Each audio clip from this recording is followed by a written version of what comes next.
All right, y'all. What's going on? What's going on? Welcome back to another episode of hashtag CV99 Talks, episode 170. Welcome back to your favorite WMMA show, y'all. What's up? We are here, man. Few days away. Few days away. Well, 2 days to be exact. 2 nights now, right? Big fight coming up. Couple of good fights on the card as well. I mean, overall, got some good fights on here. What's up, Josh? Yo, what's up, Colostrum? He said 2 more days. Saying what's up. Yeah, man, we here. It's time now. Hopefully, this is the final fight in the chapter, right? Even though if it was to go one way, it would just add on, another headache, right? If this thing ties up, it's going to add on another headache. But hopefully, that's somewhere down the road that we ain't got to worry about. But what's going on, y'all? What's up? Easy, what's up, man? This is the third fight in the series, but I'm still hyped for this one, man. I'm hyped for it because it just feels like this division is still popping. It's still got a lot to offer, and I think this is bringing the best out of these fighters, man. Like not just them, but it just seems like it's bringing the best out of everybody in the division right now because everybody is trying to get a title shot. That's what makes it exciting, like these two over here fighting for a third time, and everybody else is just sharpening it up, trying to get better, saying they deserve a title shot, saying if I beat so and so, I deserve a title shot. So while they're fighting, the line is getting interested, man. The line is really getting interested. Paul, what's going on, man? It's getting wild out here, man. I like it. I like it though. Yeah, these are the new pictures. These are the new outfits right here. This is the new fight kits. Just so y'all know, Manon Fiore, she also got a fight kit because she is like she said, she's the backup. She got hers. She posted up a little picture. After training, um, you can see that she has been getting closer to her weight as well. So as a backup fighter, she got her stuff as well. Let's see. Yeah, I saw this on IG. Yeah, look, she said if I have to fight, my fight kit is ready. So good on her, man. Good on Manoma, trying to be a standby here. Trying to be on standby. I mean, I hope everything goes well as far as Grasso and Shevchenko both showing up. I hope nothing happens there just so we can close this thing out. That's what I'm ready. I'm ready for here. I'm ready for a good fight, but I'm just ready for this whole thing to be closed out now. So then we can move on. So she can actually get a title shot. Let's hope that Manon can get her legit title shot, and then from there it just keeps going. I mean, we got enough fighters. We got enough fighters for whoever loses. We know who's next. A bunch of fighters all lined up with like 6 fights in a row, 7 fights in a row. So yeah, as you see there, Manon's got her fight kit. Looks like she's already close to her weight, so that's good. Um, yeah, so she's the backup. She's the official backup. I see Kayla Harrison. She's been wanting to do the same thing for the Pennington Pena fight. But yeah, man, I was watching the Contender Series, a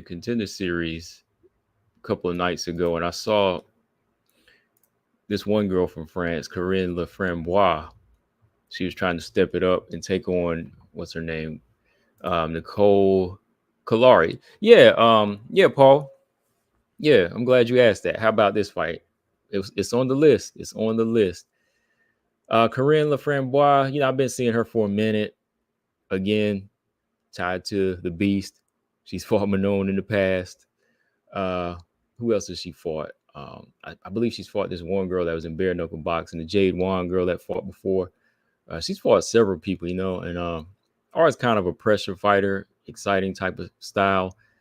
But this girl right here, man, Nicole Kalari, this girl's got like a physical presence here. She's strong. This girl is strong, man. And she came in here and made a statement. There was some good wrestling exchanges in this fight, though, Paul. I enjoyed it. It was a good grappling match. But the Frambois, I know her as more like a pressure fighter, cage wrestler. So I don't think she was really respecting the jujitsu of Kalari like that. Because you could see like she was just in there, body locking, using her strength, and doing okay. Laframboise was doing all right in the fight in some moments, but like I said, I think Kalari looks a little bit more explosive. She was still like in more so in control, and then when she kind of accepted that pull down or takedown, she just went straight to her back, and she knew what she was going for. And when Laframboise was sleeping in that guard, she just had her left arm laying there. I mean, she was just laying her arm right on Laframboise's torso, and she said, "Oh, okay, I got this." 20 seconds left. She isolated that thing and turned over belly down, snatched that arm quick. So yeah, good on her, man. That was a good finish, first round finish, first round armbar for Kalari. That's what we need, man. You know, if you're not knocking somebody out, you got to come in there and you got to get a finish. And she earned a contract. I don't see why not. You know, she's looking like she's part of this other list of girls on the come up. You know, from Wang Tong to what was her name? Dubin, the girl that knocked out my girl Shannon Clark. Wow, man, I'm still trying to gather myself on that one. That was crazy, man. But yeah, this finish was legit. You know, first round armbar in the fashion she got it in. You know, the strength of this girl, Laframboise. You know, she's legit. You know, she's 8. She was coming into this fight, what I believe 8-4. She's beat some legit fighters too. You know, she beat a couple of Bellator fighters, I believe, in the past. You know, not in Bellator, but other fighters that passed through Bellator. She's a handful too. So the way she was able to submit her, that was all right. That was all right. But what's going on, Wild, in this moment? She said all 3 of these WMMA fights are going to deliver. I think they will. I think they will. X say, what's up, man? What's going on, 6? Colostrum said, book her versus Montana.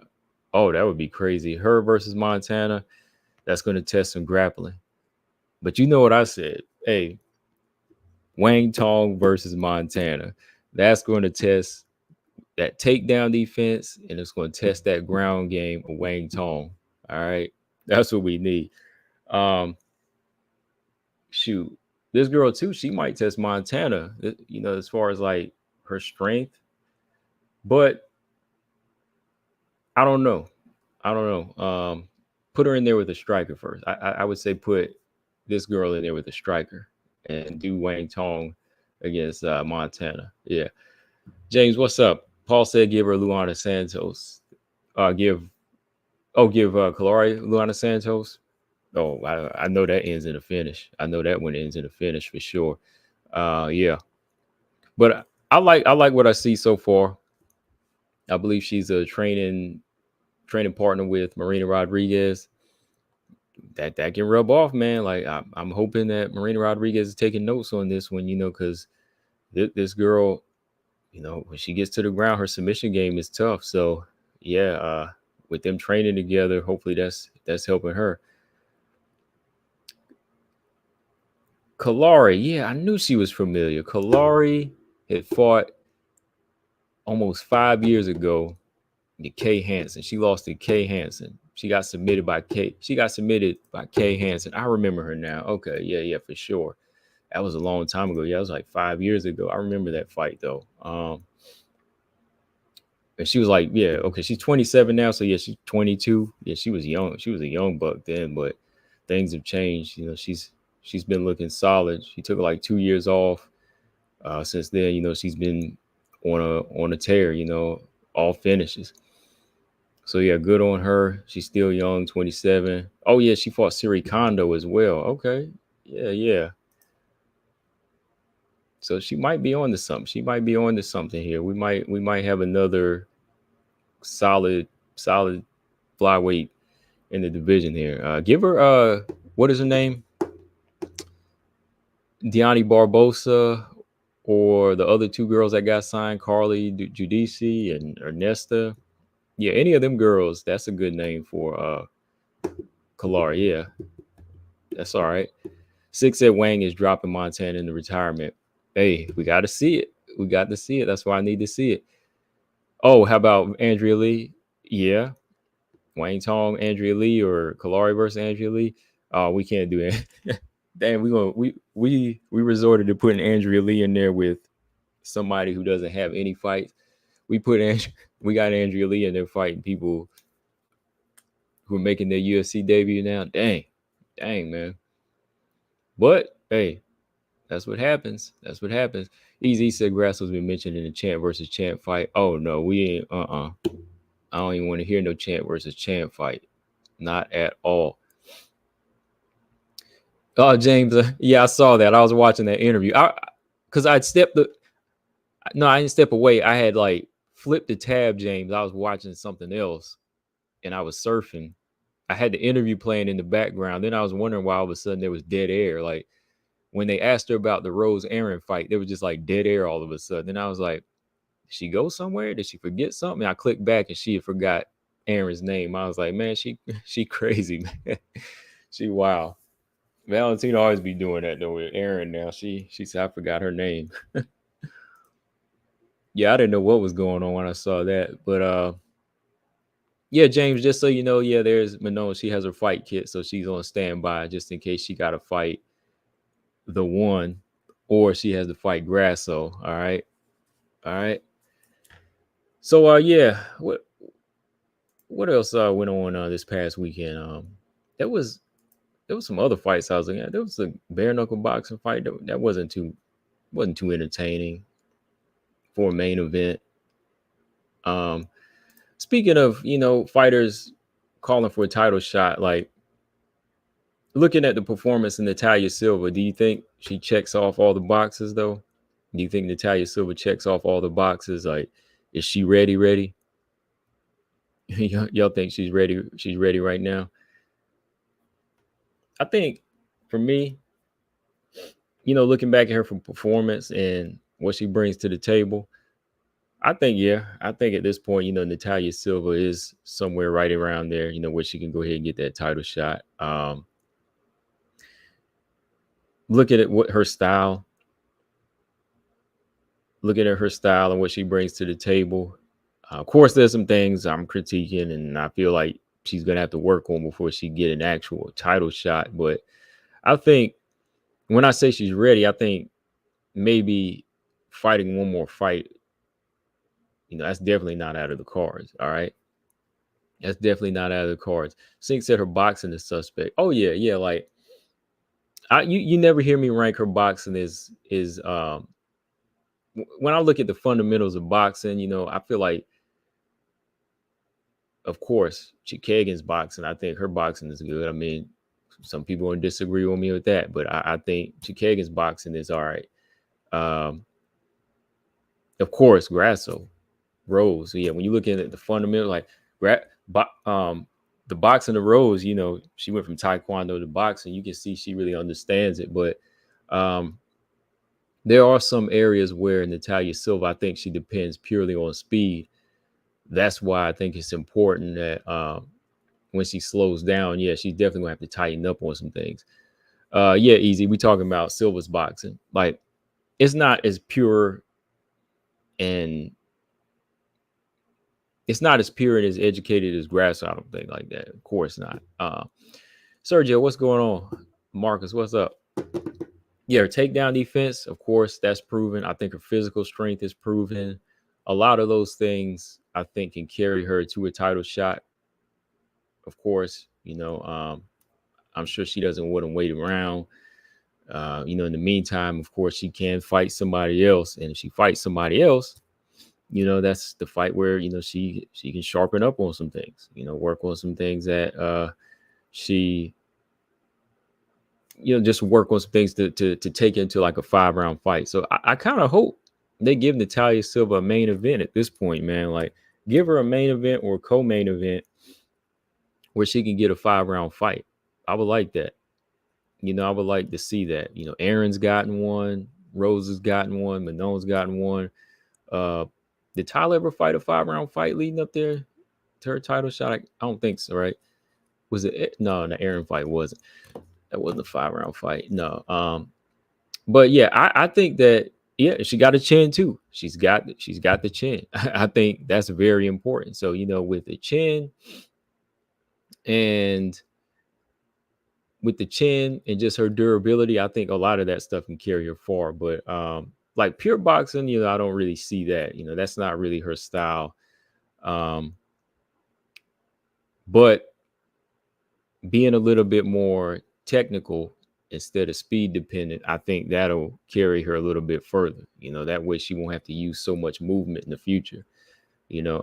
Actually, I think Andrade is probably the one opponent that that's probably like the one opponent and the last opponent that's going to keep her moving the way she was, like nobody else is going to be putting on crazy pressure with that much power, right? Easy said, I wouldn't call the suspect. It's more kickboxing style striker than anything. She's never been pure with it. I don't think she needs to be. Yeah, I think it would be wise to get a little bit of the pureness in there, because as the rounds go down, get a little bit slower, you start to get caught with shots. She did kind of slow down in the third round, and I'm hoping that that's not a sign that her pacing is going to be crazy like that for even like the championship fights, 5-round fights, because you get to that 4th and 5th round, you got to have that gear to switch it up. You got to be able to level up in that next round. Macy Barber, do y'all think she would take that fight against Natalia Silva? Because they're both kind of in the same position right now, like right below Rose and Aaron. Rose and Aaron are kind of trying to fight for that next title shot after Manon Fior. Now you got Natalia Silva and you got Barber, both of them on a 6-0. They're both where Aaron and Manon were earlier this year, both are 6-0. So if Natalia Silva was presented that fight, I'm sure she would take it. But do you think Barber would? That's the question. Barber posted up a little while back, like a week or so ago. She's back at it as far as training, but would she take that fight? Because taking this longer time off, to me, there's too many other girls. Like, can't do like Juliana Pena. Like, you don't have that resume and credibility. Well, she's got a good resume now, but like she doesn't have the credibility like a Juliana Pena to say, okay, I beat the champion and I can take 2 years off. Like, Barber's gonna have to come back and fight somebody. And it won't be the loser of Grasso Shevchenko or the winner. That's how I see it. I mean, there's other girls, like I said, doing their thing right now. Like Rose right now might pass her because, she had to cancel. I understand she had to cancel that fight. But in the meantime, when Barber comes back, I hope she knows she's going to have to fight somebody else. And it could be Natalia Silva, right? So let's see. James said Natalia lines up perfectly. Natalia lines up perfectly. Sergio said Barber should fight Andrade. I don't really like that fight. Kind of hate seeing Andrade get passed around like just damaged goods now. I think at this point, Barber would beat Andrade. 6 at Aaron beats Rose. I don't know. Chikagan versus Jasmine would be funny. Man, if Jasmine winds up getting outboxed and cleanly taken down a few times in that fight, I'd be upset. I'd be upset. I'd kind of expect it. Sergio said, why should contenders fight each other? Well, when you got this many, you have to start separating, Contenders have to fight to stay busy. Nobody wants to take 8 to 9 months off. Ask Dana White. Dana White, like, you got to stay active over here, So contenders should fight each other. Well, let's put it this way. Number 1 shouldn't have to fight anybody at that point. When you still got a number 2 and number 3 that are like neck and neck in resumes, do you really want to line them up and wait? Does Dana White want them to sit on the back burner? Do they wait on the back burner for 8 or 9 months? No, like, you got to fight. You got to keep fighting. Unless there comes a point where, like Valentina beat 2, 3, 4, you just start going down, And even then, those fighters were still fighting everybody. So, contender or not, I mean, like number 1 or not. Well, I exempt the number 1 again, but number 2 or not, 2, 3, 4, and 5, you still gonna have to fight, especially with the way the turnaround is. When you probably get to like 7 or 8 wins, you could probably probably say, let me wait for the title shot at this point. Carla Esparza did it. I think Carla at that point deserved it. Sergio said gives Grasso and Val more contenders. Oh yeah, it does. I mean, they're going to be there. They're going to be there regardless. Like, they're going to be there. Same like with Rose and Aaron. Aaron got her title eliminator. She lost. So Rose has to fight her now.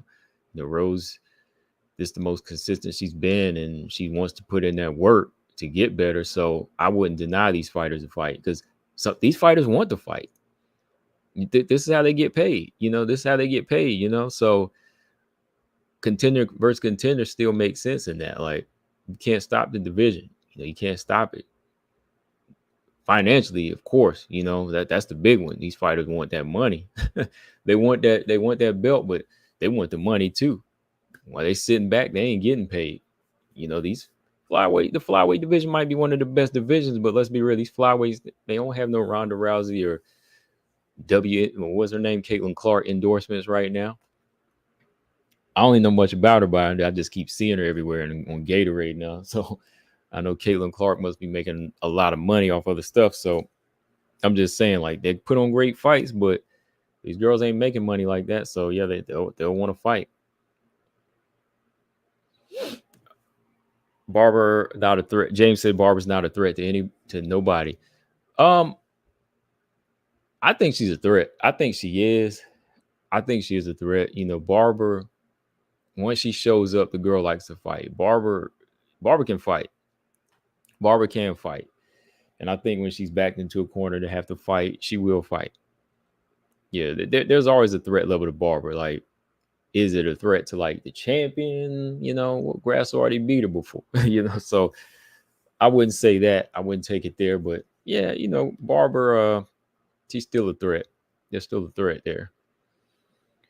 Easy said Barber has more of a chance against Aaron than anyone else, and that's the one she ducked. Yeah, style-wise, bro. Yeah, style-wise, man. Like, I always thought that would kind of clash. Like, Aaron, I think, wins it if Aaron can stomach a few of them heavy shots, if Aaron can stomach that straight left hand and that right hook from Barber, and she can make her way in and take the girl down, Barber gets drowned on the ground, I think. Barber can't get off her back if Aaron gets on the ground. I think that's 100% almost. I say 95%, 90% maybe. Yeah, about 90%.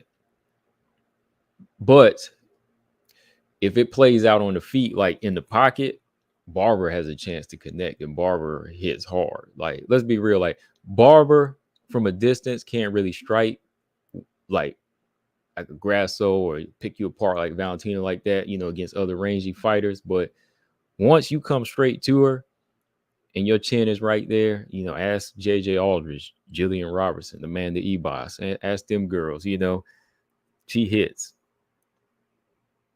Her shots hurt. Miranda Maverick had durable chin when she got hit with one of them shots in the elbows in that fight. And she also took away a lot of the power from Barber. I was impressed with that. But Aaron might come in with that mindset to more so, press forward. But I think, like, the shots she ate from Manon were significant, damaging, but there wasn't like heavy come forward power on it. Manon was moving more at angles and getting off shots, whereas Barber, she gonna be putting her whole body into it, And if you ain't moving and ain't out of range when them shots are coming, they're gonna hurt. They'll sting, So that's all I'm gonna say. That's all I'm gonna say on that. So I think that's the one fight I think would play out to be 50-50. But yeah, Barber kind of doesn't want it. Kind of doesn't want that one, man. I never really heard her call that out. Paul said Barber's gonna smash him all. He said quit hating. I know you're talking to y'all, but she could win some fights, but she ain't smashing nobody. Because who on her sick? Okay, she smashed E-Boss. She didn't smash my girl Miranda. She didn't even smash Andrea Lee. So she didn't even smash Chikagan at that matter. So I'm just saying. I'm just saying she can win some fights, but I don't think she's smashing anybody. She ain't smashing anybody in the top 5 right now. She ain't smashing Rose, Manon, Aaron, Grasso, Valentina. Style wise, she connects on Aaron first. I'm gonna be real. And, style wise, out of all those fighters, that's the one fighter she could probably connect on though. Wang Tong is a can crusher, not a prospect. Easy said. Brian, what's up? Brian said Barber got to take a fight first. Right. Barber has got to take a fight first. Barber has got to take a fight coming back, and it can't be Andrade. It could be, but I wouldn't really like that fight. Andrade versus Barber at this point, no. Andrade wouldn't really have anything for her at that. I think Barber would probably knock Andrade out at this point. Honestly, yeah. So Natalia Silva might be that one. Yeah, might be that next one. All right, y'all. So let's look at some fights coming up here on UFC 306. Let's start with this strawweight fight. There's been some decent strawweight fights here. What do y'all think about Yasmin Jauregui versus Ketlin Souza?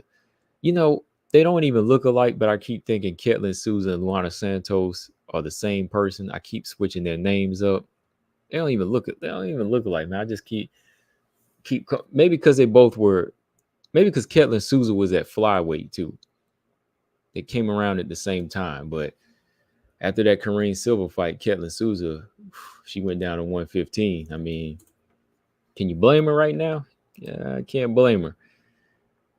But looking at this fight here, these are some good. There's a lot of good strawweight fights, and this is another good strawweight fight. Yasmin Jauregui, I still believe in her as a fighter. I still believe she can come back from this. Leaky defense can be fixed. Denise Gomes was a minor setback. She came back from that with a win against Sam Hughes. Sam, I think, is one of the more well-rounded unranked fighters that she was able to pass that test. Use her speed, athleticism in that fight again, strength. I think Yasmin Jauregui has a lot of pop on her shots. Ketlin Souza, when I was looking back at some of her fights, she likes to throw them. She likes to lean into her shots and throw some heavy shots. A little bit more of a brawling style. So that's why I think they matched these two up here. I think it's going to turn out to be good, man. I think Yasmin Jauregui, of course, I hope she doesn't get pulled into that match because this is UFC 306. I know when they hear that, they're going to be thinking that it's time to throw down. And when they hear that crowd, they got to act up. But I'm hoping that Yasmin Jauregui slows it down and uses a little bit more technique in this fight. I hope she kind of picks Souza apart with the jab, uses her hand speed more. Fights more in the clinch like she did in some of her early fights where she's pinning girls against the cage, out strength and using knees to the body.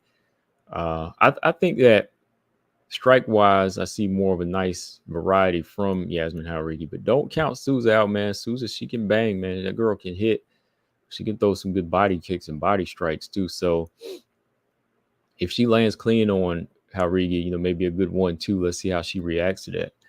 If Souza uses timing and fights at a mid-range, throws them straight jabs, and then throws that overhand right. If Yasmin Jauregui got her hands low after combination, shoot, Souza can Souza could get the fight in her direction, maybe get the fight to the ground there if she wobbles Yasmin Jauregui. But Jauregui needs defense in this fight. I don't care how loud the crowd cheers, man. Yasmin Jauregui's got to be on her game here. She's got to be tight with it. If she wants to get ranked, you got to fight smart. Can't just go in there and bang it out.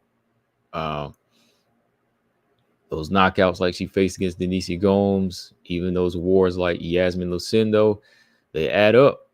They add up, and she's too young to be in there in too many wars. So hopefully she uses her takedown defense and uses straight strikes and speed.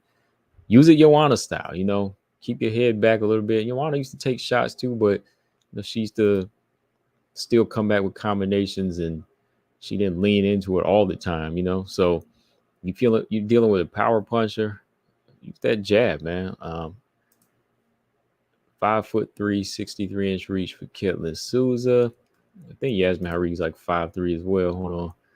It's about 5'3", 64-inch reach. About the same height, but if she's more of a kickboxing style from a distance, she could win this fight off of her speed alone.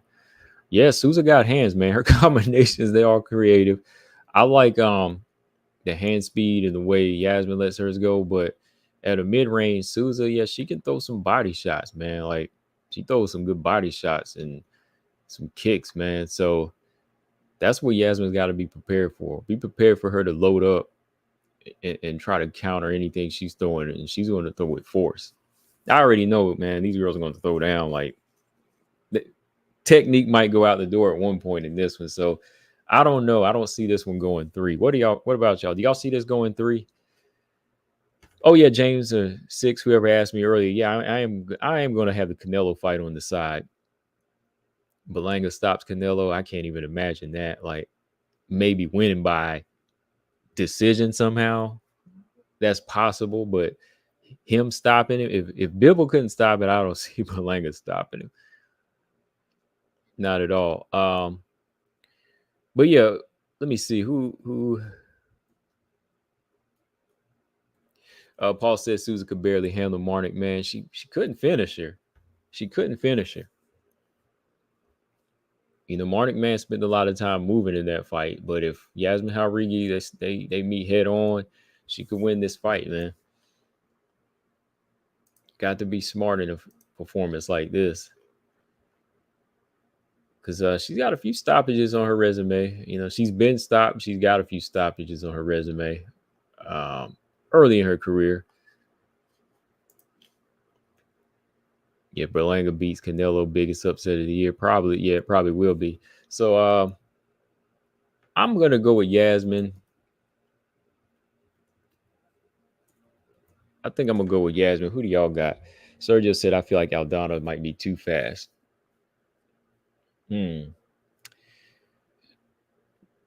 Norma's got some speed of her own. I don't know.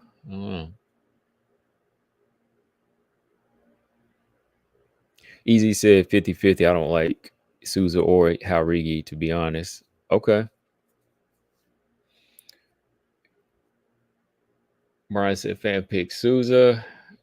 6 said input Yasmin as part of my parlay. Okay. James said, what's up at the press conference? I think it's starting in 2 hours. Is it? Okay. Yeah, I should be off here by then. Marcus said, I got Yasmin. I think it's going to be 3 rounds. You got 3 rounds? Okay.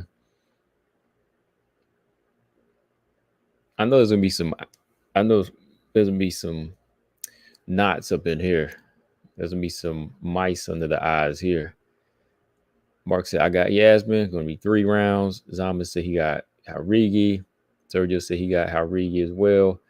Postrom said, if Yasmin wins, do you think she deserves a ranked opponent next? Let's see. That'll be 2 fights for her. Let me see. Depends on who's ranked. I got to see who's ranked right now. Like, who's coming off a loss in the ranked portion of the division that looks like they need to get up out of there. Let me see. Carolina. At most, Carolina Klostrom. If she beats Ketlin Souza convincingly, I'd like to see her fight Carolina. Let's see how she looks against Carolina at this point of Carolina's career. Yeah. Do the Carolina fight. Yeah, let's do the Carolina fight. Jillian's kind of on a hot streak right now. I want to see Jillian move higher. Sergio said Yasmin reminds me of Brandon Moreno. Like, style-wise, like how she gets into firefights. Oh, fighting style very similar. Yeah,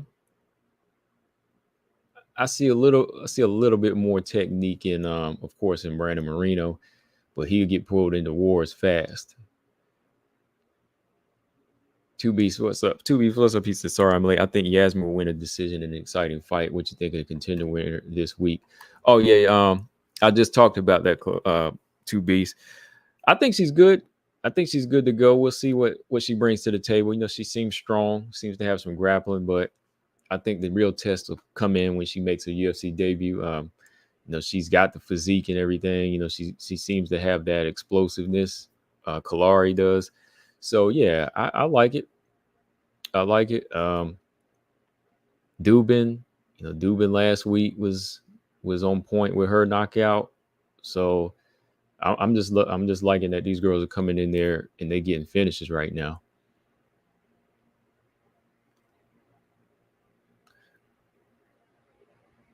Alzama said never beaten Carolina. Who Yasmin? I don't know about that. I think she can at this point. So Brian said he's picking fan pick for Ketlin. I ain't really seen nobody pick Ketlin. Nobody believe in Ketlin like that. Well, okay. Most people picking Yasmin Jauregui. Okay, so good fight. I think it's gonna be a good fight though. Definitely gonna be some action up in there. Yeah, Yasmin, you can't knock her. Even if she ain't ranked, she will put on exciting fights. So that's why one good reason to keep her around. I just don't want to see her blow her chances. Fatima needs to get booked for November, December. She got to redeem herself after getting whooped. Yeah, she does. I want to see her in a legit fight. Tabitha Ricci, she went through that meat grinder too, that flyweight meat grinder. But you got to come back and redeem yourself in the year nicely. She did all right though. I mean, she was cracking Jasmine. She was cracking Jasmine though. I will say that. Like, had that been like a big flyweight, a big flyweight, probably would have knocked Jasmine out. But Fatima was hitting her though, man. Fatima was landing. Fatima said, "Hey, I'm not going anywhere." But she did all right, a lot of heart. I think when she moves down to her proper division, we'll see. Yeah, strength difference was insane though. Ooh, Jauregui versus Fatima. Should I say? Yeah, I don't know why that popped in my head. Maybe. Yeah, Fatima's young. She can improve a lot. Like, and that's the thing. Like, that fight wasn't even about improvements. It was just about her biting off more than she could chew. Right? That was just her being in there. That was just that was a goat up in there trying to ram with a bull or cow. That's what it was. So yeah, her stock ain't diminished, not at all. Like, her loss had nothing to do with nothing like skill sets, like that. She's still good to go. All right. I gave my pick on this though. Irene Aldana versus Norma Dumont. Norma Dumont's second bantamweight fight. Oh yeah, a moose. Yeah, Norma Dumont. This is her second legit bantamweight fight, even though she's been ranked for a minute now at bantamweight. That's the one thing I'm hoping that she's going to make weight. Let's all pray she makes weight. Even if Irene Aldana committed to a catch weight, I'm just saying, like, I don't want to see this thing thrown off course. Like, if Norma misses weight, that's going to tell us something about her future at bantamweight, So let's all hope Norma makes weight first off. If she does and she's good, Norma has a good chance in this fight. Sergio, I believe Irene Aldana has the speed up top, the hands, but sometimes she just doesn't fully commit to what she's able to do, man. Like, the way she's knocked girls out in the past, she ain't giving you that in every performance. She won't set it up the same. She eats too many shots sometimes. That's what I'm kind of worried about with Irene Aldana. Like, sometimes she's there, sometimes she's not. Like, I believe whenever she fought Holly like 4 years ago, that opportunity there was for the knockout, but she wasn't fast enough again. The timing might have the hand speed, but the footwork, sometimes she just is too heavy on her feet. So upper body, yeah, she can set up punches fast. She's got hand speed, but getting in and out of range to be taken down, or even avoid leg kicks, that's still kind of an issue there. I mean, Carol Rosa was gnawing on that leg down to the bone.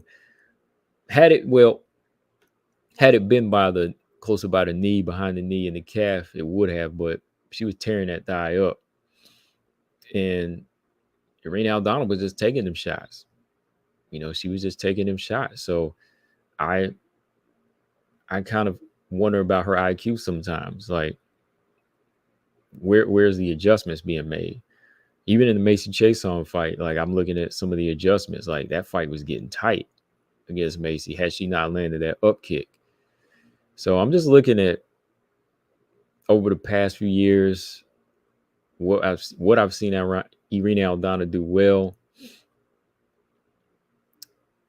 and what she used in the past that surprised me. Boxing, of course, her boxing is on point. The left hook, how she sets it up, like to the head, to the body. Her right hand, her jab, all of that is good stuff. But where would she be if she gets taken down in this fight? And that's the one thing she has to hope for, is like Norma gets tired in this one and Norma's an open target. Like, Norma's hands being low sometimes in her fights, that's going to be wide. That's an open door. If Irene Aldana doesn't take full advantage of that, I'm disappointed. Her IQ goes a few more points down the drain, because I already can tell you right now, Norma's chin is going to be there.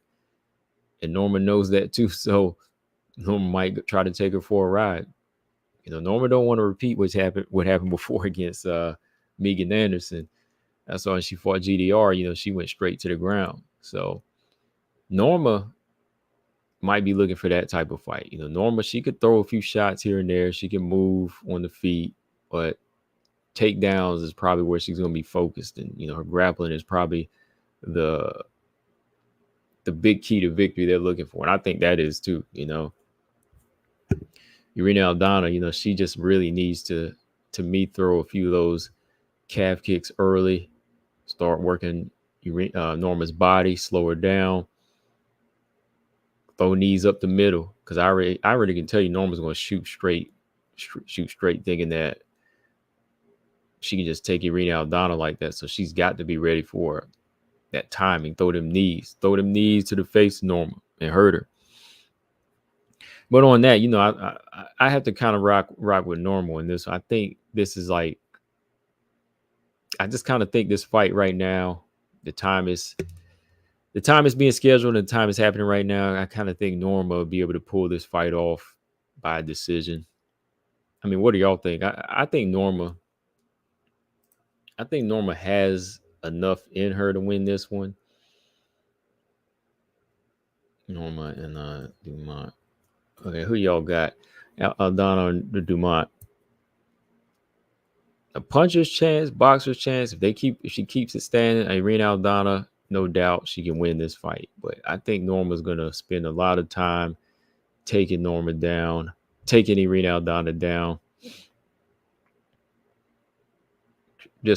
I'm just playing it out right now in my head, like, because there's been a few fights, even like the Chiasson fight, like Aldana did well on her feet in one round. Then in the second round, I believe it was, like, she started letting Macy take her down. Macy's not like this huge grappler like that. I think Norma has the strength to do it. Okay, well, y'all decide on that. Paul said, yeah, I'm taking literally taking 95 leg kicks is a bad look, but to survive that and still is impressive. That was a sick fight with Aldana and Rosa. Norma's fight with Rosa was boring.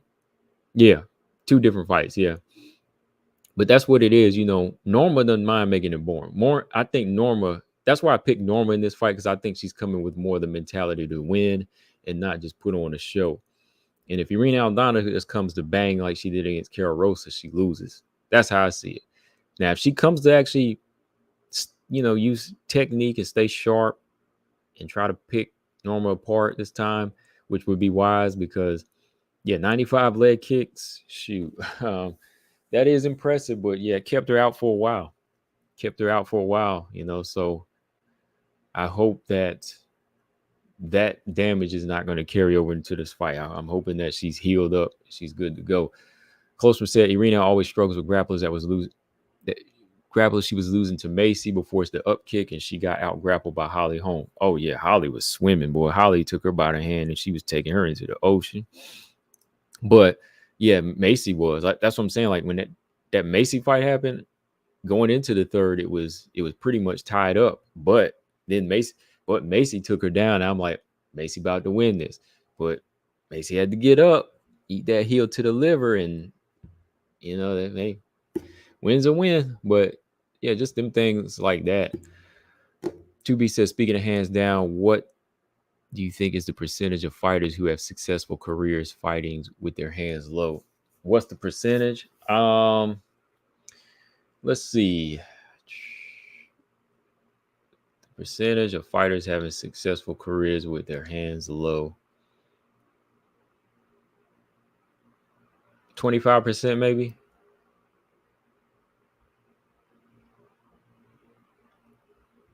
Well, it depends on what you mean. Like, you mean like champions? Like, how many champions fight with their hands low? I think it's lower, but successful career, I would say, is probably like maybe in the 40s. Because, as long as you keep fighting, you keep coming to fight, you can still win some fights. It depends on what style you fight. But, like guys like Bobby Green who keep their hands down, like he's got a successful career as far as getting fights and winning, hit some in here and there, but I really wouldn't call it like he's headed towards championship. But if you're talking about elite level fighters, I think hands up is very important. Paul said Aldana, 6 at Aldana, Klostrom, Zaman, Dumont. Easy said I give the edge to Aldana based on technique alone. Sergio said he's 50-50. Fan pick, big Norma for Brian. But Irina wins a striking battle. Yeah, I think for me, not even fan pick. I'm just going with Norma. I think she can switch it up. But if it's a striking battle, yeah, I think Irina Aldana wins the fight probably. Sergio say leaning towards Aldana. 6 Aldana has home team advantage. Half her camp. If fighting the card, so Aldana is ready. Okay. While this moment said, I think Dumont takes it. Paul said, think of the pro Mexican crowd though too. Oh yeah. That's what I am thinking of him, Paul. Like, let me put it this way. That's what's making me pick Norma. That's kind of what's making me pick Norma, is because I think that Irina Aldana might come here trying to fight, trying to put on a show. She might come here trying to put on a show, and that last fight she took a lot of damage. I don't know if she'll be able to take that much damage again. Like, say if Norma wants to kick legs like that. What if Norma wants to kick legs like that and hit her with some hard shots? Irina Aldana, are you going to adjust? You going to step outside or check leg kicks now, or are you going to keep taking them shots when the crowd get bucked? Are you going to still be trying to take more shots? Are you going to run right into a takedown? Little things like that. So I think being a pro Mexican crowd, I kind of think she's going to fight. Wow. Hopefully she don't, but that's just me. Dumont not ready for the boos. I think she is. Do you think Norma Dumont is going to be bothered by the boos? That girl seemed a little street. I mean, the way she handled the beef with Chelsea and the way she's been talking lately, I think she's ready for boos. She already been knocked out before. She been humiliated, so I don't see Norma having trouble adjusting to the crowd. Easy said Aldana already made her team look bad once. She don't do it again.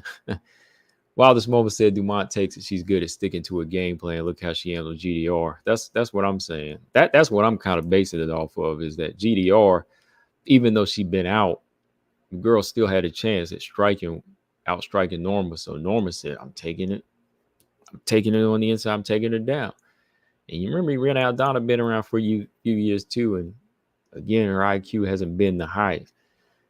Zama said Yuri's pretty successful. Oh yeah, the samurai. Closum said, did people forget about GDR started clipping Norma? She immediately took her down and controlled her. I can see her doing the same. Right. Marcus said, I got Norma. While this most Irina can't check a kick to save her life. Nah, she really can't. She really can't. Yeah, that's what I'm saying, James. Yeah. James said pro Mexican crowd can affect some Mexicans positively and negatively. Yeah, that's how I'm looking at it. Like when you start hearing that crowd, you hear that all that noise. Sometimes that can pull you into thinking you invincible. Next thing you know, you looking up at the ceiling. You don't even know what happened. That's what happened in street fights or in the bar. Sometimes dudes be saying, "Oh, you got this," and everybody hyping the guy up to fight. And the next thing you know, he laying down,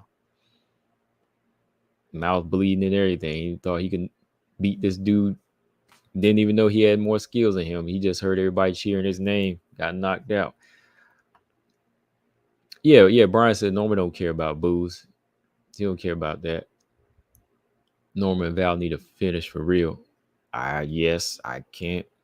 Hey, they need a complete shutout where the boos are coming from them just being boring and their opponent ain't touch them.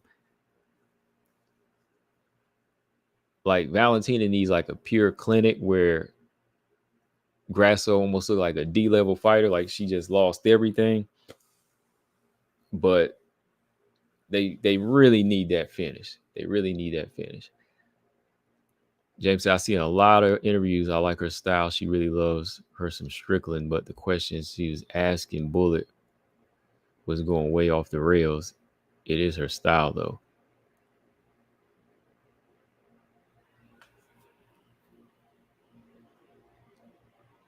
Grasso running her mouth too much. Easy said. Has she been? Like, what has she been saying? Like, I saw her interview. Her interview was like 13 minutes. And I haven't really watched too many of her interviews outside of that. I remember the other interview where she was talking about where she was talking about her being around Valentino is weird, them being around each other this for this long. But what, what was she saying? Like James said, I wasn't surprised by it or anything, but I feel like Bullet was like, you talking about a couple of times. Oh, and the interviewers, James, man, like, man, them interviewers, they were asking some crazy questions. Even the Grasso, like, what was the question that kind of threw me off? Who's more Mexican or something like that? What that interview ask? Who's more Mexican, Marab or Strick? No, Marab or O'Malley. I was like, what?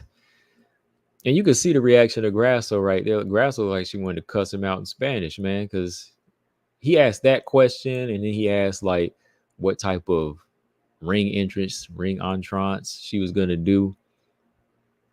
Grasso just kind of like blew it off, like, I'm here to fight. And then the question about who's more Mexican, O'Malley or Marab, they just be looking like, okay. So, yeah, Serge. I think Grasso's over fight week. She just want to fight. Like, I get that vibe more from Grasso. That's why I was asking, like, what was she saying? Like, it just seemed like she just want to fight. She just want to fight at this point. James said Nina drama interview, not the pre-fight. Nina was talking about aliens and oh my goodness. Bullet was like laughing and saying no, was saying so no fight questions. I don't even that's what I said. I don't even watch her. Honestly, I don't. I just catch it on IG and I keep scrolling sometimes. Like I just keep scrolling. It's really that bad. It really is that bad. I mean, the only people that watch her are just people that want to watch her. That's it. And just look at her. But I don't watch her. 100% don't watch. I see it on IG. I keep going. I just keep going. Because I know it ain't gonna be questions. I know it's gonna be more like barroom jokes. I think she's more like a girl in a bar that's just kind of like semi flirting. And she knows that. Like she's not there to try to ask serious questions. She's not asking serious questions.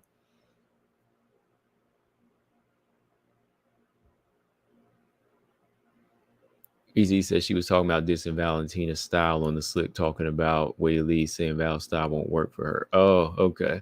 Yeah, just little things like that to get people heated and throw them off. But like, I don't listen to that. I'm just,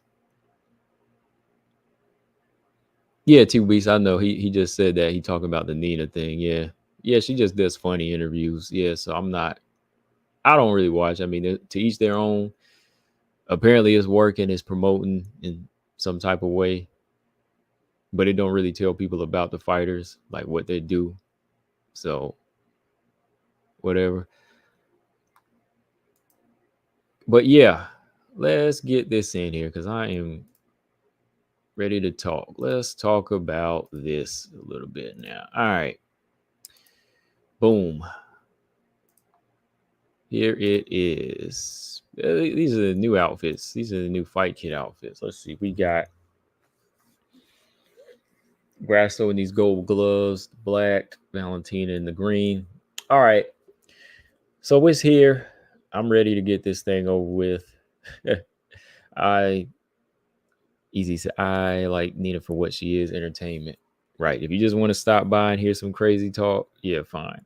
But if you want to know like who the next threat is in the division, I don't think you'll really get that talk. Like who's got the best high kick or body kick? Who's got the best takedown defense? You ain't gonna get that information. All right. So going into this fight, Grasso, Shevchenko, they've been seeing each other now for a while. I think, it's come to a point like where it's just like kind of mentally exhausted. I think, like y'all were saying, Grasso's kind of over it now. She just wants to get it done. I think Valentina's there too. Valentina wants to answer a lot of questions about herself as well. After losing the first fight, coming up short in the draw, and just waiting over a year to fight. I'm sure that's just been itching at both of them, especially when you got to see each other every day in the tough house. You're like, man, I gotta see this person that finished me and took my belt. I'm ready to fight. They're just like, I'm ready to do this now, probably. But after listening to these interviews, especially with Valentina, I'll talk about first. I'm hoping Valentina understands that there are some things that she's done wrong. Like going back to the first fight, I think Valentina acknowledges some of the mistakes now. Like she did say, if she didn't do this or she didn't do that, that wouldn't have happened.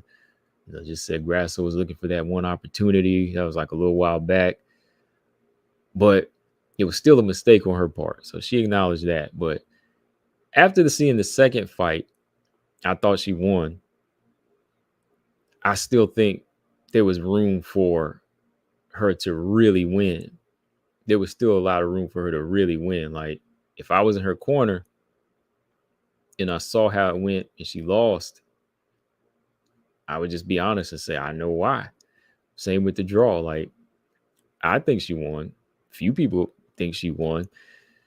But when it's that razor tight and you're still leaving a lot of room for doubt, a lot of that goes the champion's way. Whenever people kind of doubt what you're doing and it goes, it's not playing strictly into your favor, then they'll just slide it back over to the champion. They'll slide rounds to the champion. So when I see it, I'm like, I could see it. Like, okay, I think you won, but there was room for you to be a little bit more dominant and work in there. So to me, no XA, no fourth fight yet. I just think Valentina has understanding. In the second fight, she's done some things wrong in that one, and there needs to be some improvements. Because even listening to that interview, when somebody asked what she needs to do, she said that I don't know what else I need to do. It's kind of like her saying that makes me think that she might be a little bit more stubborn and feeling like she's going to just do the same thing again and hope for the best. But she can't do that. She can't do that going into this fight. Yeah, Paul, there's some people that think Valentina won, and I'm one of them. I am one of them. Easy said the fact that Grasso took the draw as a win irks me as well. Yeah, those knees in the fourth one, Grasso in the fourth. Yeah, it was the fourth round, right? I kept thinking it was the third, but yeah. Well, I just watched it, but sometimes they run together. Yeah, it was that fourth round. I think that kind of is it. I still gave Valentina the fourth round, but again, too much room she left open. So yeah, with Valentina thinking that there's not much to change, it makes me wonder, like, what is she going to do different? I know she's had several camps, 2 months in Thailand, training down in Texas with some people, different people this time around, she's been training with. So hopefully that's gonna, even her team, when they're watching this, they're telling her like, this is what you did wrong. She's saying she doesn't know what she did wrong, but that's where your team has to sit down and watch it with you and say, this is where you left too many questions. This is where there was error. You shouldn't have did this head toss, or, you should have been throwing more body kicks, or following the jab with the left hand, or throwing some body shots, mixing up your strikes a little bit more, because you got the timing. You could definitely stand and outwork Grasso. So I think there just has to be times where the team got to be honest. Team has to be honest and say, this is what you need to do. You think you didn't do this? You think you did enough first time? Hey, look, okay, maybe, but remember, we gotta convince 4 people. We gotta beat Grasso, and we gotta beat these 3 judges, because some of these judges, they're in the bag. Some of these judges are in the bag, so you got to make this thing open and shut. So that's where I kind of stand with Valentina after listening to her interviews. It kind of made me wonder, like, what is she going to do differently? All right.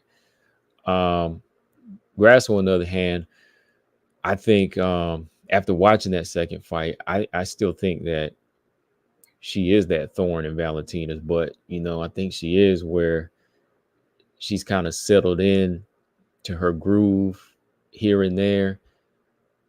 But even looking at the second fight, she kind of took her foot off the gas at times. Like, she won little exchanges, but there was opportunities for Grasso. When I watched it, I said, Grasso could have finished it here.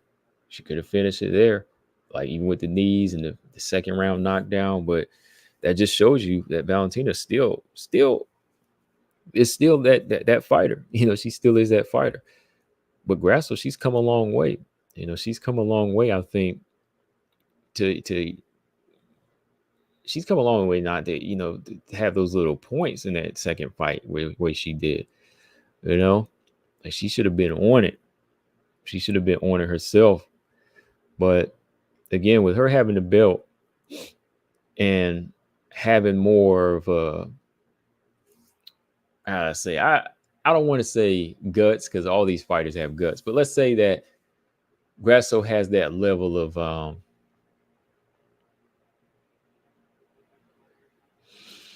I guess we could say, like, she doesn't have the fear that some of the other fighters do, or respect. Like, she always has that going for her, to go in there and step to Val. Like, some of the other fighters waited too long, but she's always got that about her that's going to keep her in Valentina's mind, whether it be Valentina overthinking, or Valentina showing too much respect, or Valentina kind of getting mad in there, And I think the one thing for Grasso that she can do in this fight, that you can pull out of Valentina, is just connect. She just has to connect more and put Valentina in that mode where she gets kind of mad. Because when you hit Valentina, she does get mad. I remember Jennifer Maia did it, Tyler Santos. When you connect on her, she wants to get it back. So Grasso has to be in that mode this time, where she's not sitting back getting out jabbed, eating shots herself. She's gotta be the one to say, I got the win. Hey, the draw was a draw, but hey, I still got the belt. So she has to be the one fighting with more confidence in her style here.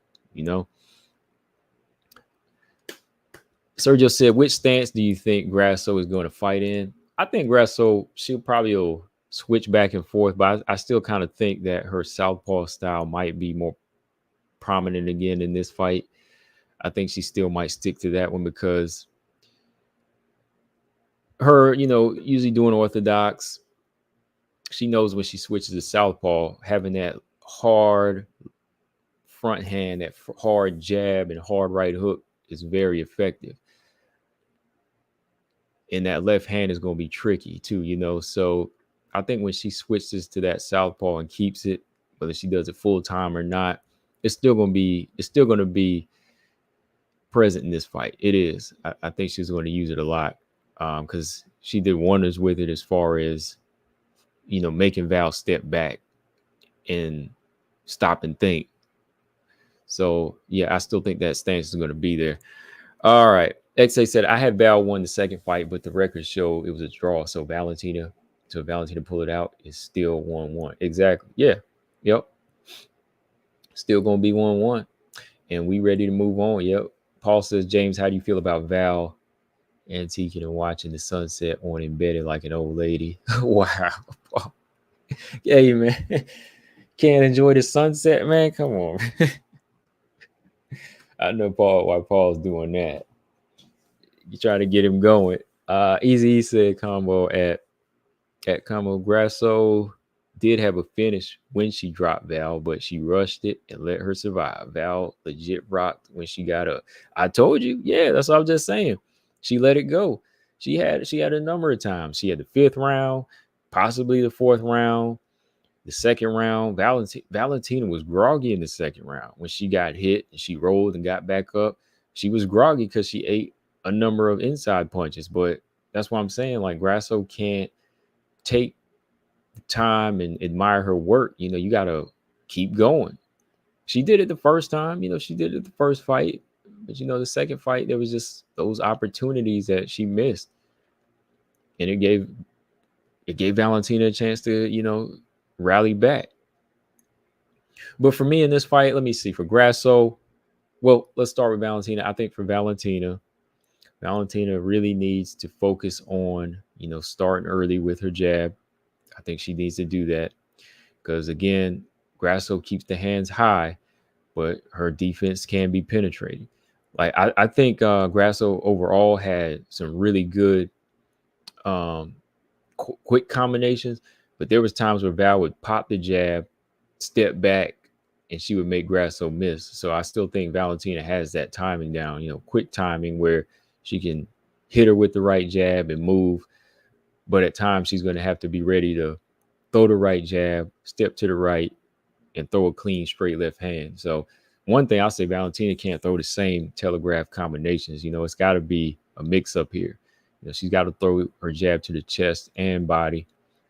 Chest and head, and just kind of mix it up from there. So that opens up left hands. Grasso, again, peekaboo defense, kind of high guard. You can still split the guard. It can still be split. And I definitely think, focusing on the body here is going to be important. A right hook there, a good left kick to the body, mixing body kicks up is very important. That's one thing Grasso, they never really change, because she's a boxer. She likes that boxing stance. So she'll sacrifice some body kicks. So she wants to do that, make her pay, tear them ribs up. That guard stays up. You got to tear them ribs up for Valentina. And once she does that a number of times, it slows Grasso down. Surprise her. Boom. Take her down. Don't do the same entries because I already know, like, Grasso may not have the best takedown defense and will get taken down, but it has to be that surprise element at these angles. She's got to catch her when she's throwing so she can make the impact harder and she can get her in a position to really look for that submission or go straight from side control, maybe transition to a full mount on her and just start working ground and pound. But when she gets her down this time, there's got to be ground and pound. There's got to be a lot of ground and pound from Valentina. There can't be any moments to let Grasso breathe. Grasso's learned how to kind of control herself on the bottom when she's been taken down now when Valentina wrestles her, So Valentina favoring the wrestling, favoring the takedowns, but as time is going on, I think Grasso with that gas tank too, like she'll find time to breathe and land off of the back. So it's got to be Valentina looking for damage, looking for a lot of damage, not just control. Grasso, I think, Grasso in this fight, I said this before, like in her first fight here, but of course, her southpaw stance, I think it's important that, she throws those Same throws the same jab. Dictates the pace with that right jab, sets that left hand up. Don't change any of that, because that's how she got Valentina's respect in the first two fights. It's got to be that southpaw style, um, throwing that quick jab, left hand over the top, throwing a right hook to Valentina's body into the head. One thing I would like to see is her uppercut here. Valentina steps in with the left for the Superman punch. She got to throw that uppercut. That's one thing a lot of people ain't throw against Valentina. I think Jennifer Maia did. Uppercut's an effective punch on Valentina, the way her stance is. I like to see Grasso throw her own leg kicks too. Throw a lot of leg kicks in this fight. Keep Valentina from stepping in the range and just kind of tear that lead leg up from the inside and the outside. As far as her getting taken down, she's got to be prepared off of her back to fight. Look for her own submission. Look for her own arm bar, which I wouldn't be surprised if that happened, because she's getting stronger. She's pretty crafty now. Grasso is. So that's an opportunity there on her back. But takedown defense has got to be on point. It's got to be on point here. And once Val comes in for those takedowns, she just got to start kneeing early to the chest and body of Valentina and those knees. Don't give her any room to think like she did in the second fight. So yeah, I think Valentina will be pulled into a fight at times. I think Grasso, she still has that number, where they seen each other a number of times, and what worked the first time and a couple of times in the second. I think we will see a few of those shots. Valentina better not make that mistake of going in this fight thinking that she clearly won the second and she doesn't have to do anything different, because she's got to do some things different. She's got to stay away from the fancy stuff. Stay away from the Street Fighter stuff. No spin kicks, spinning back fists, spinning back elbows. Nothing spinning against Grasso. Keep your eyes on Grasso at all times in this fight. All right. And she's got to be uncomfortable with this time. She's got to be jabbing more. She's got to be throwing more punches, man. And sticking to a game plan of the basics, not head and judo tosses, man. All of that. Just keep it simple here. We know what Grasso has to do. Use her boxing. Stop the takedowns.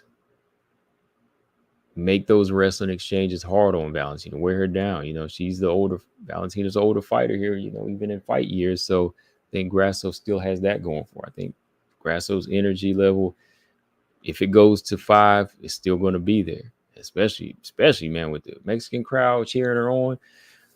Valentina got to fight to finish, actually. Valentina has got to fight to finish. Because Grasso, when it goes down the stretch, she's going to still have cardio, man. She's going to still have a gas tank.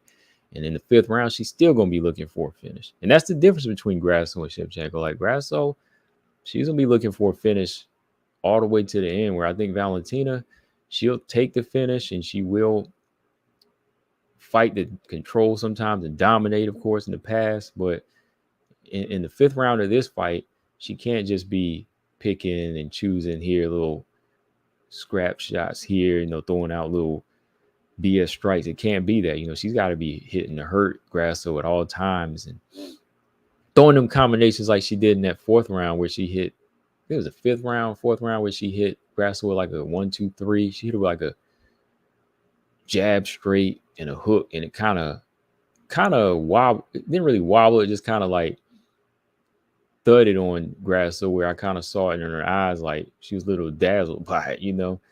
It kind of dazed her a little bit. So I think it's gonna be a good fight, man. If we get another draw, Sergio, oh man, if we get another draw, I'm gonna be like, yeah, we moving on, y'all. No, Easy. Like Easy said the other day, if we get another draw on this one, they vacating that belt. I'm telling you, 2 draws in a row, 2 draws in a row, man. 2 draws in a row. I say vacate the belt. Take that belt, put it up for grabs. All right. Sergio said if it's another draw, Manon should go up to 135 at this point. No, if they come to another draw, they should let her fight for the belt against um, one of these other fighters, the winner Rose and Aaron at that point. Put them on the back burner.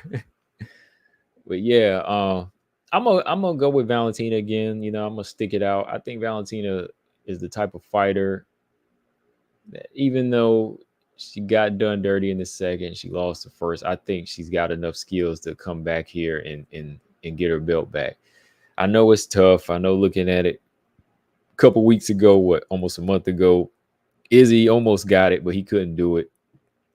But I think Valentina, man, I think she's got the skills to do it, man. I think she can do this one. So who do y'all got, man? Y'all got Grasso or Valentina?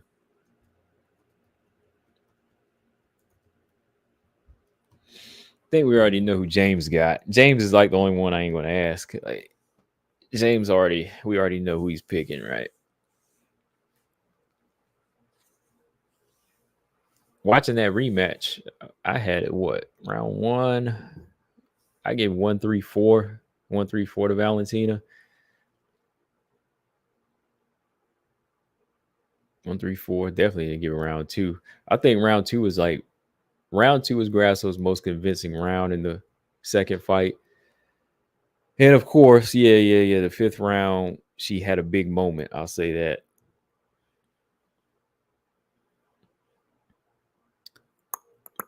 All right, Sergio says he's got Grasso. Close from round four was close, but that elbow gave it to Valentina.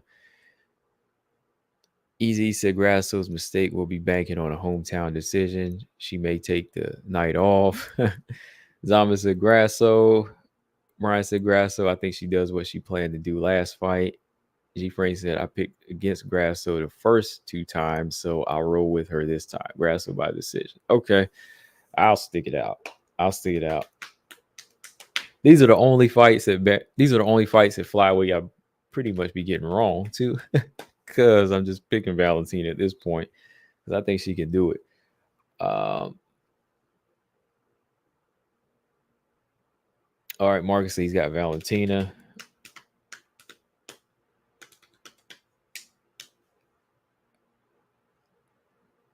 Grasso has just been like sitting on that jab too. That's the one thing, man. Like, that's another thing I have to add to the thing is Valentina has got to take the jab away. Sergio said Grasso by armbar. Hey, look, I was just saying, man. Now, if it happened, I wouldn't be surprised. Now, I was just saying in my like I was saying, if she's on her back and if Val get too comfortable in that guard, she just kind of slides in there and finds that opportunity. You never know. You just never know. James, see if they bring Manon in the cage after the fight. They should. She should. Whoever wins, she should she should get in there. Easy said Valentina was matching that jab later though. Yeah, she was. Yeah, she was matching it in her own way. Like, I think, Valentina's was snappy, but the thing is, like, Grasso's was heavier. And I think that's what was making Valentina not follow up with it too. Like, she was snapping her jab and she would move quick because she didn't want to get hit by that thud and jab anymore. So later on down the road, when her jab was in effect, she started throwing a couple combinations behind it. And that's where I was like, okay, now you're getting somewhere. But she kind of abandoned that, trying to go for that judo head toss.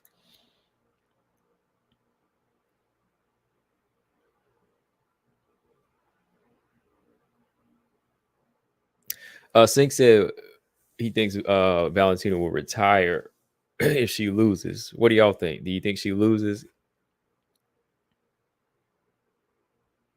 Sergio said who has the better boxing defense, Valentina or Manon? I'll probably say Valentina does, like boxing defense. Yeah. Yeah, with Manon is more karate, kickboxing, in and out type of style, but I think that Valentina, boxing defense wise, I think when she, even before she met the better boxer in Grasso, like she was doing some good things as far as like eyeballing shots and taking punches away and knowing how to measure, just having that good range. So she knew how to step back, parry shots, things like that. But yeah, I would say your boxing defense wise, I'd say probably Valentina. Easy said very important point. Grasso doesn't respect Valentina's power. I noticed that. Yeah, she don't. Like she be walking in the shots too. That's what Valentina has to surprise her with in this fight. That's why I say like it can't be a basic 1-2. Valentina got to throw her left uppercut. Throw her own shots up the middle like that. Yeah, Valentina did some damage on Grasso's face in this fight too. The second one. So um, I think she'll be able to do some damage again.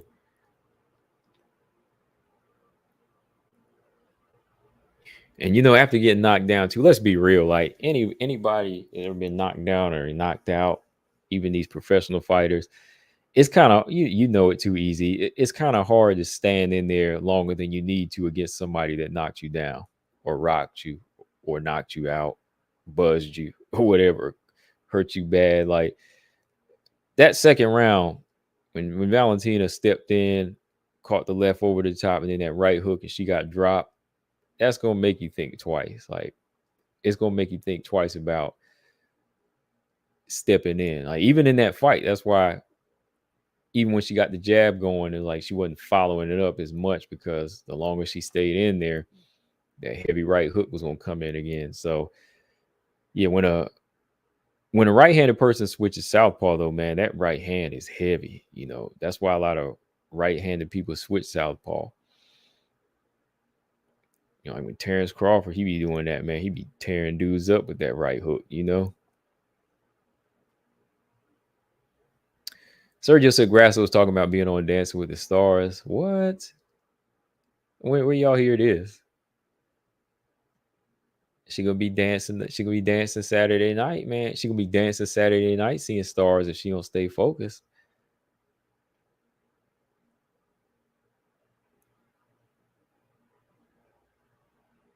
Yes, sir.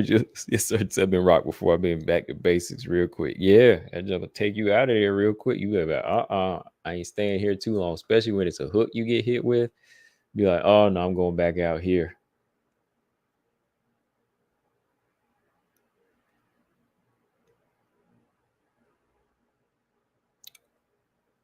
Oh, sir, I mean Valentina. Oh, Valentina was talking about being on Dance with the Stars. Oh no. Oh no. Don't be worried about Dance with the Stars. Where did she mention that? Because she was talking about she ain't mentioning no other opponents. She was talking about I'm not looking ahead to any of the other fighters. Don't be looking ahead to no Dancing with the Stars.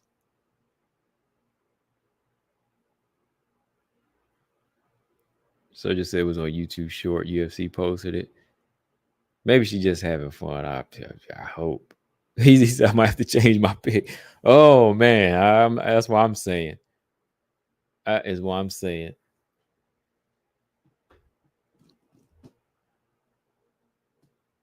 So I'm gonna say I think the post was I think the post in Peru. Some people gotta learn the hard way. Hey man.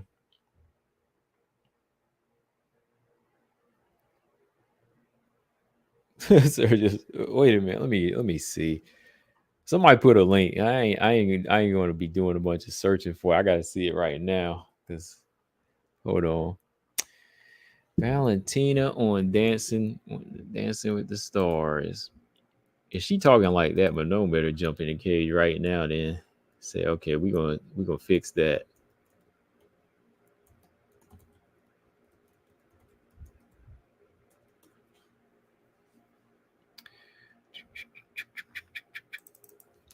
Let me see. UFC. This ain't the press conference, right? Easy said, don't be like that, James. I'll be watching.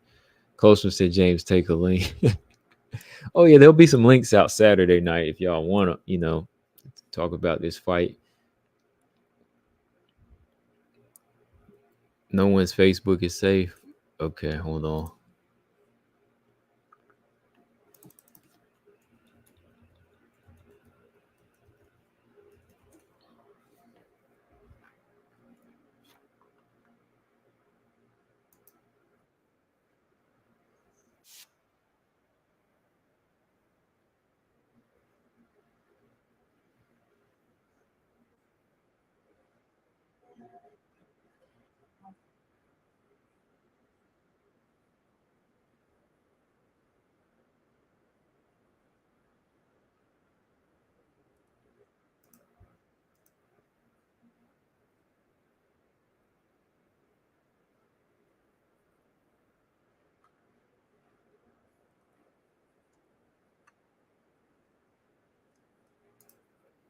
Oh, okay.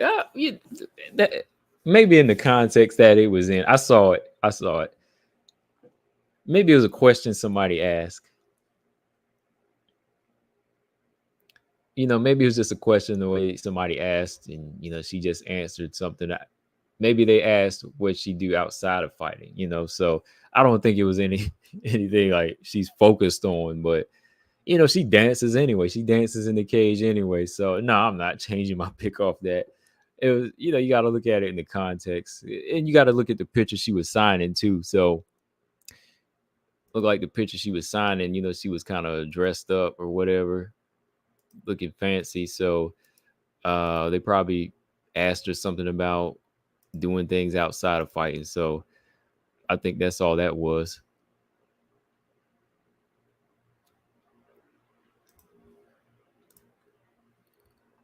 I don't think she distracted from that though. Easy said, well, Valentina does have an agent now since she was in that horrible Halle Berry movie. Yeah. I kind of liked it the first time I saw it, but maybe I was just kind of happy fighters are fighting, but I haven't watched it again. And I think if I watch it again, I might not like it as much. Which I did kind of go in about some of the things. Like I didn't really like the music in that movie, Bruise, and I didn't like the character development either. While this moment said late response, but I'm taking Valentino in this fight. Okay, we got another Valentino. Okay, I'm not alone here. Uh, you really had me. Wait, James said you really had got to check. You think we were going on? He said we're going on Dancing with the Stars. I just wanted to watch it, James. I just wanted to see what she said and how she said it. But no, like Brian said, Dancing with Stars don't want Valentina. People don't know who she is. I think they would probably take her though. I mean, they like big stars, like when Evander Holyfield was up there, they was loving Evander. Of course, Evander Holyfield, he was a boxing superstar. He's a legend. When Evander was up there, who else been up there? Emmitt Smith. Shoot, they had Carlton up there, right? Yeah, more people know Carlton. Everybody know Carlton Banks over Valentina, right? Paul said, will Diego be able to corner Grasso because he fights right before her? He might not. He might not, just stay focused on his fight.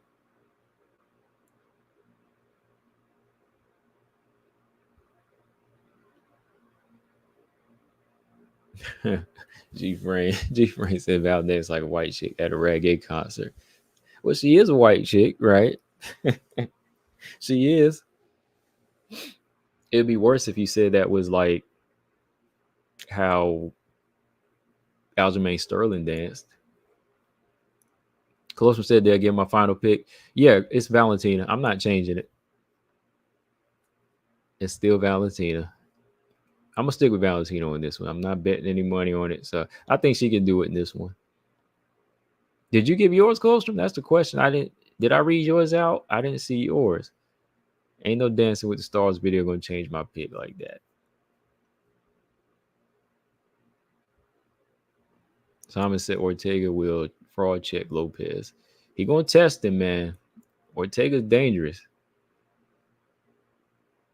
What if Valentina wins? She's getting knocked out by Silva. Y'all trying to get James going now. Y'all keep throwing things out like that, trying to get him going. Who's your final pick, Colostrum? I didn't see it. I saw a bunch of Grasso's last late responses. Wildest moments. She said she's got Valentina. XA got Valentina. I know that. So I'm not totally alone.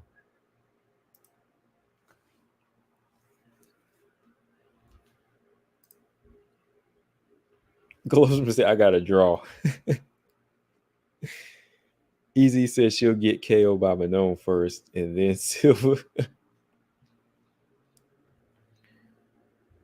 Manon, I've been watching her sparring. She's been working on her boxing and sparring harder. If she learns how to sit down harder on her shots like a pure boxer does too, and still mix up her, movement, and she's big too, she might be able to hurt Valentina if they fight. And she's, full-time southpaw. So she knows how to use it. MMA Art, what's up? He said Valentina is going to win. She already won last fight without that 10-8. Right. People going to dump on Grasso after this fight too. Yeah, I'm still going Valentina. I thought she did enough to win. If she cleans up what she did in the second fight, she's got it. Like I said, the unpopular opinion about the Valentina draw is this make people mad, James, but I could arguably say it was 1. I gave Valentina rounds 1, 3, 4, and maybe 5.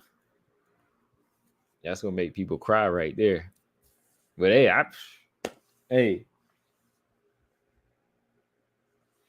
I wouldn't have made it no 10-8, but I felt like she could have won that round. That could have been her round too. If Grasso loses the belt, she won't get it again. That's how strong 125 is now. Yeah, I don't see that because I just see a variety of styles. I just see a good variety of styles that's mixed up right now. It's going to be hard for her to get that belt back like that, which makes it hard for Valentina right now to say she can compete and come back and do it again, get somebody that finished her. But we got to see. I think she can do it. 6 said Grasso is dropping Valentina and finish her this time. Paul said round 4 and 5. Yeah.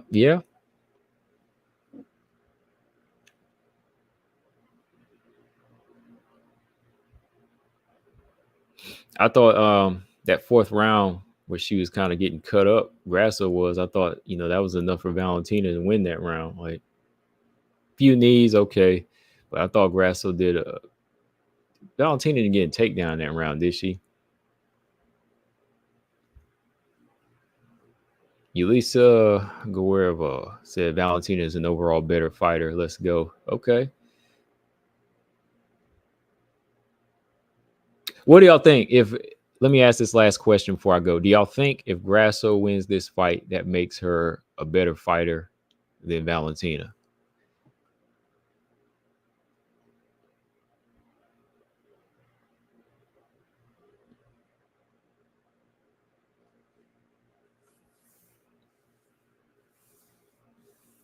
What was it? She had a sub attempt in the 4th? Which one was it? We might have to watch that second fight again. Not now, though. I got to eat, man. I thought about watching it with y'all tonight, watching that second fight. Or maybe tomorrow, maybe Saturday, early Saturday before the fight card starts. Brian said, yeah, because she would have found a way to win twice. XA said no. 6 said no, Valentina is still the better fighter. XA said she beat the old Valentina. Grasso just has Valentina's number. James said, you mean if Grasso wins? Yeah, if Grasso wins. If Grasso wins, does that make her like the better fighter of all time? I mean, honestly,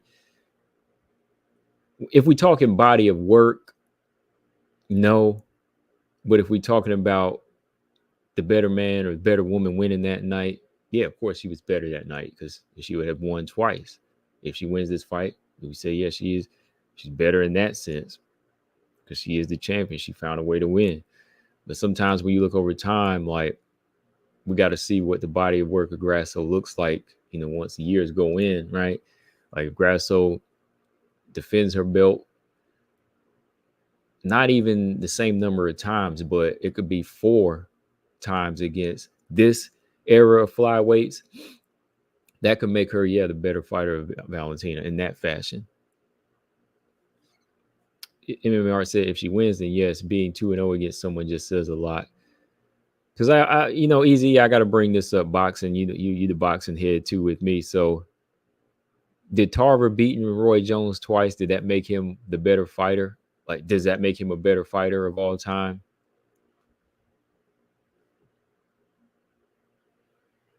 Than Roy Jones? Ulysses said if Grasso wins, will be by capitalizing on Val's mistake, but Val would win any decision. Yeah, she better not make the mistakes. Nico Moncayo comes back and gets her belt back. They're going to make a special belt for her. Paul said, yeah, Combo, break down that 4th round sometime. Combo round 4 starts at 15:27. Let's watch it. Hold on. Okay. Daggone it. I was about to get off here and go eat, but I'm off here at 9:30.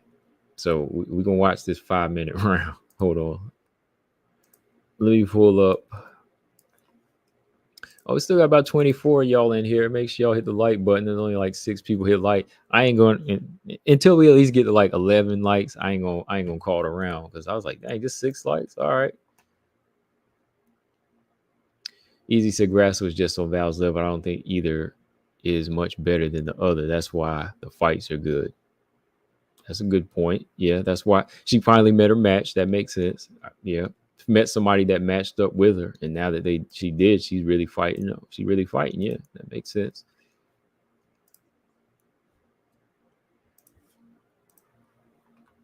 All right, hit that like button if you want me to call this round or take a look at it here. Okay, we went from 11. I said 11. We got 12. Okay, I'll do it.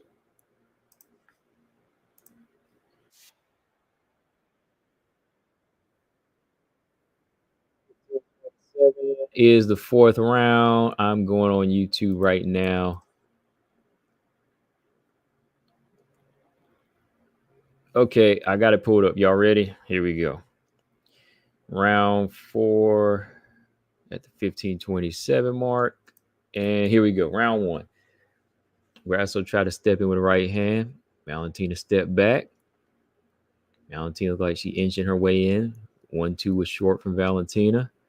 I see Grasso switching orthodox, southpaw, back to orthodox. Grasso keeping that defense high. And that Superman left hand from Valentina. Nothing landed. Nothing of significance from either one yet. Blocked that high kick from Grasso. All right, Valentina's keeping her range, respecting that power. This is what I'm talking about, how Grasso slides in and out. That's some nice movement. It kind of gets to Valentina. She slides out and then slides in. See, now she's switching southpaw again. All right, low kick for Grasso lands. Valentina's low kick land on inside, lead leg. Oh, good jab there from Valentina. Another jab. Oh, left hand. Ooh, another jab from Valentina. Left hand from Grasso was in there. But some good jabs from Valentina. Nice low kick from Grasso. Let's see, Grasso trying to get the time. Ooh, left hand over the top there for Grasso. That angle, couldn't really see it land stiff, but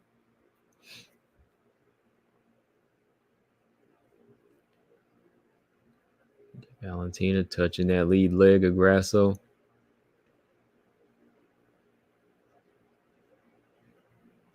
Oh, man, ads. Hold up, y'all. Ad popped up, so I can't finish. Ugh, come on. All right, here we go. Back at the 320 mark. Grasso stepping in behind her jab. There's Valentina's jab. Oh, combination there. That was a quick combination there from Valentina. Hold on. At the 320 mark. 320 mark. Let's see.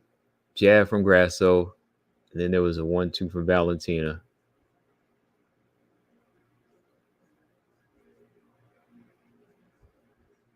Look like she kind of, oh, there's another jab from Valentina. There's a low kick from Grasso.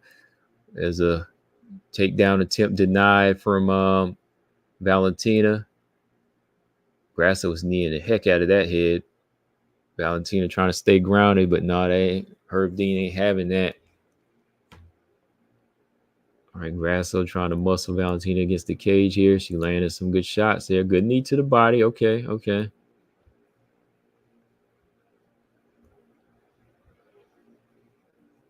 Free hand from Grasso, landing some shots. And now Grasso's got the back, and she gets a takedown here. Valentina rolls, and there's Valentina on top. Good job for Valentina. She's getting the top position. Grasso got the takedown. Valentina winds up on top here.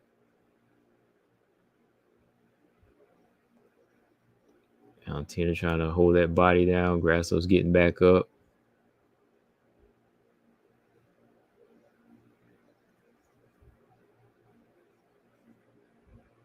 Grasso's pinned against the cage by Valentina. Good elbow there from Valentina on the inside. Oh, cut Grasso. Yeah, that was the cut. See, that's the thing that Grasso can't let her do. Valentina can't let Grasso do stuff like that in these rounds. Because it wasn't too big of a... Oh, good right jab there from Grasso. Good jab there from Valentina.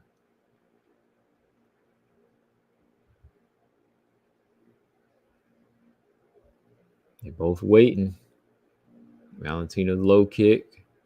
It was a combination up top. Missed.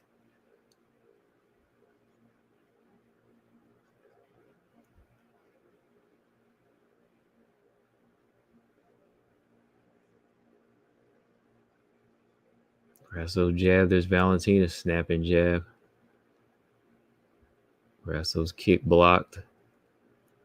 Oh, good right hook on the inside from Valentina after that left hand. Oh, the left hand from Valentina.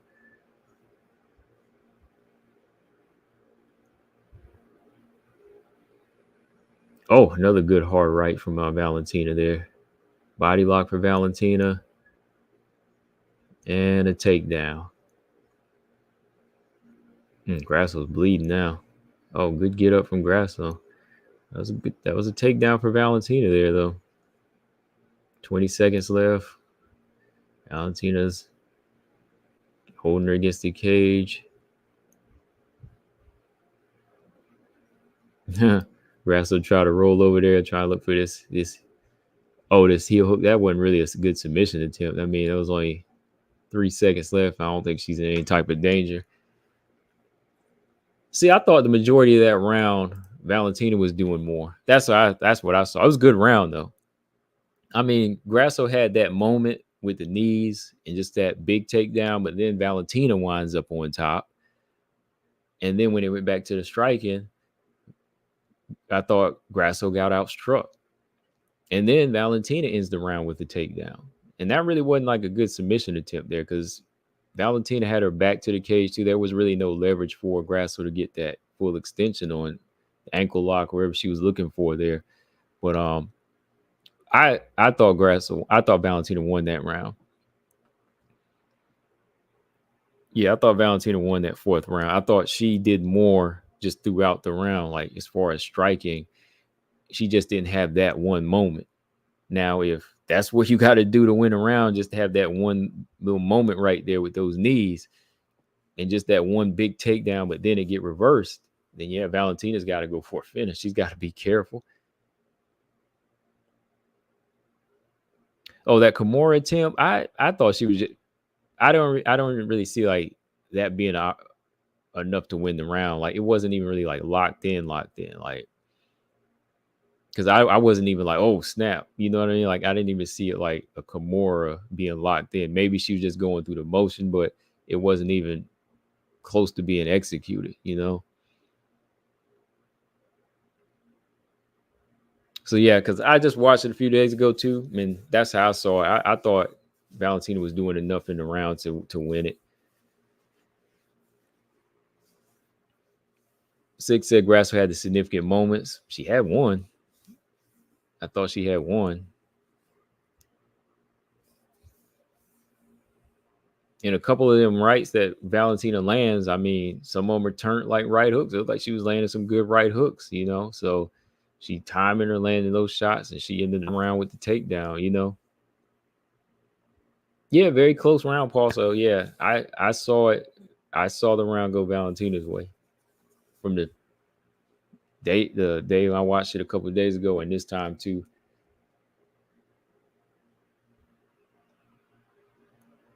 Closer, so I think she should have went for ground and pound instead of that arm bar.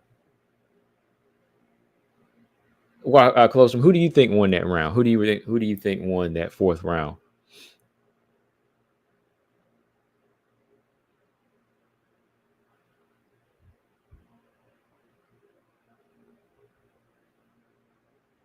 I think them right hooks that she was landing, Valentina. Yeah, yeah. The elbow was good. You know, the elbow was good, but just some of those right hooks that she was landing on the inside.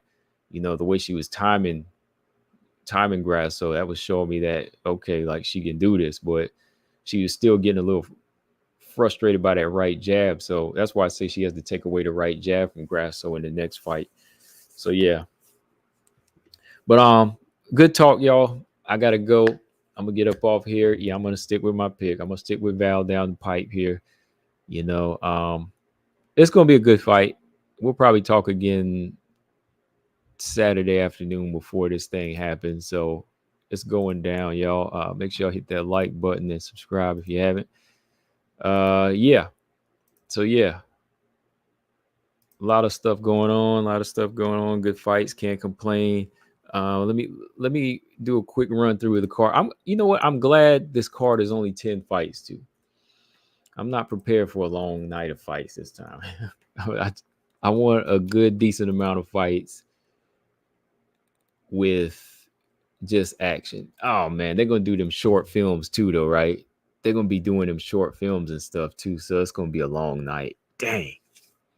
They're gonna be showing movies and stuff, I believe, like in between fights. I don't want to do all that. I just want to see fights. Closer said, you watching the press conference tonight? Yeah. I think when I get settled in here and eat dinner, I'm gonna watch it. I'm gonna watch the press conference. Um, okay. So the prelims kick off with Rahul Rojas against Aora. Aori. Okay. So Rojas is kicking off the prelims this time. He all the way down to early prelims. Okay. Edgar Chairez. Oh, that fight's canceled. Edgar Chairez versus Joshua Vaughn now. Yasmin Jauregui versus Ketler Souza. Manuel Torres versus Ignacio Bahamondes. And the headliner of the card, prelims card, is Irene Aldana, Norma Dumont. Okay. Ronaldo Rodriguez, Ode Osborne, Daniel Zellhuber, Esteban Ribovics, Brian Ortega, Diego Lopez, Grasso Shevchenko, O'Malley, and Marab. Okay. So yeah, 10 fights. I can do 10 fights. That's fine with me. That's good. Yeah, the card is starting at 7:30, closer, man. Like not 7, but 7:30. 7:30. So I'm gonna have a pillow nearby. I'm gonna make sure I have my dinner here too in time. So I'm gonna see what I'm gonna do on my Saturday this time. Should I get some tacos for this card, y'all? What y'all think? There's a taco place up here I want to try on Saturday. What do y'all think? Not Taco Bell, but Paul said, "Oh yeah, yeah, the main event combo. Who you got? O'Malley or Marab? I'm gonna go O'Malley. Yeah,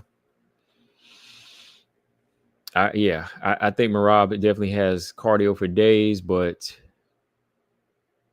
cardio for days. You know, you gotta have good striking defense too. You got to push O'Malley, and I think O'Malley wins it.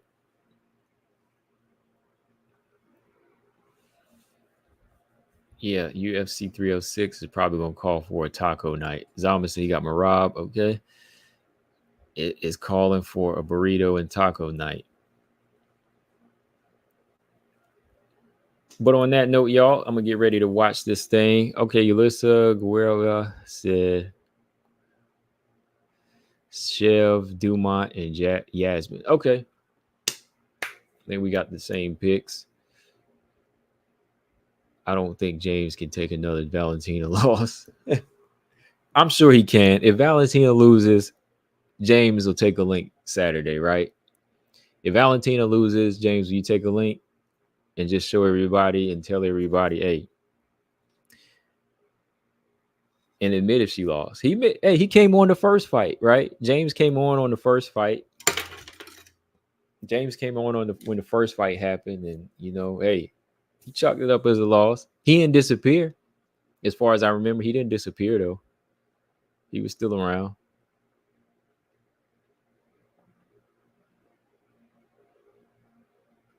Yeah, what you're talking about upset? No, I ain't even upset at this point. No.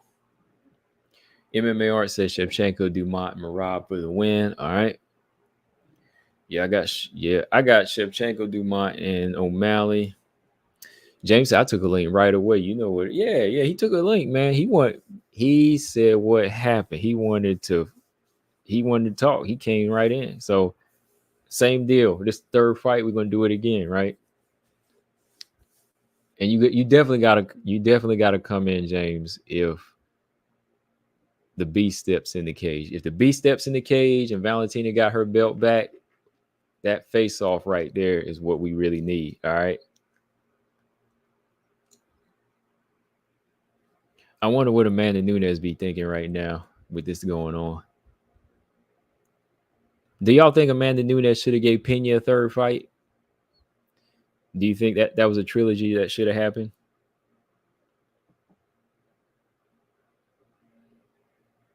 Do y'all think Nunes Pena should have went to a trilogy? I mean, this one kind of has to, of course, because it's 1-0-1, but theirs is 1-1. XA said no. He said Amanda don't need to give her that satisfaction. I don't think Pena will ever get that third fight now, because at some point when she fight Caleb, boy, she gonna get wrecked. Easy said no. Pena only won because Nunes didn't train. Brian said nope. Dang, man, y'all ain't gonna give Pena credit for her win. He said Nunes didn't train. I knew that was coming. I knew I was waiting for somebody to say that. There was something off about Nunes, but hey, that was her fault. Oh yeah, Colosso said, "Combo, did you hear Jacqueline stepping in for GDR?" Yeah, I did. GDR supposedly got like multiple injuries. Yeah, Jacqueline is gonna fight Cornell again. This is gonna be a rematch because they fought before. Jacqueline won that time, and I think Jacqueline's gonna do it again. That sucks though for GDR, man. I wanted to see her, come back at least another time to see if she has it. But Nora Canole, the other French fighter, the bantamweight. Ulysses said Grasso got to be sneaky to have a shot like the first time. Yeah. Pena finished her and Nunes couldn't. Yeah. Okay. Okay. See, that's the argument too. Like, it's 1-1, Yeah, GDR, man, her limbs ain't the same, man. It's they won't do like they're supposed to anymore. They like, nah, we chilling tonight. We watching Matlock. Paul said Nora is fighting who now though? Nora is fighting Cavalcanti, Jacqueline Cavalcanti, Paul. Just beat Jocelyn Nunes.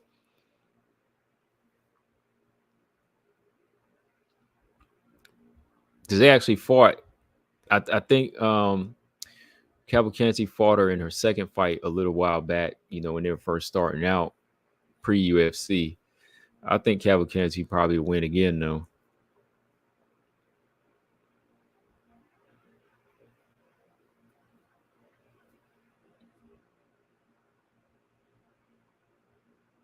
yeah, she did not fight too long ago.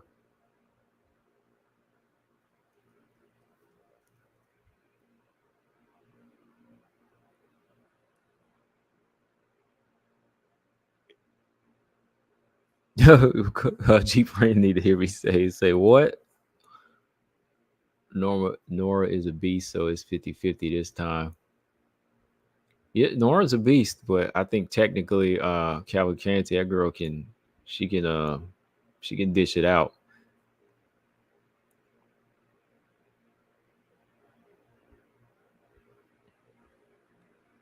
What Nunes did to Pena in the second fight invalidates what Pena did in the first fight, in my opinion.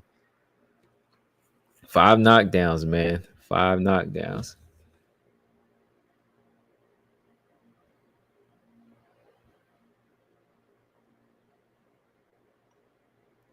It's what he says when he wins.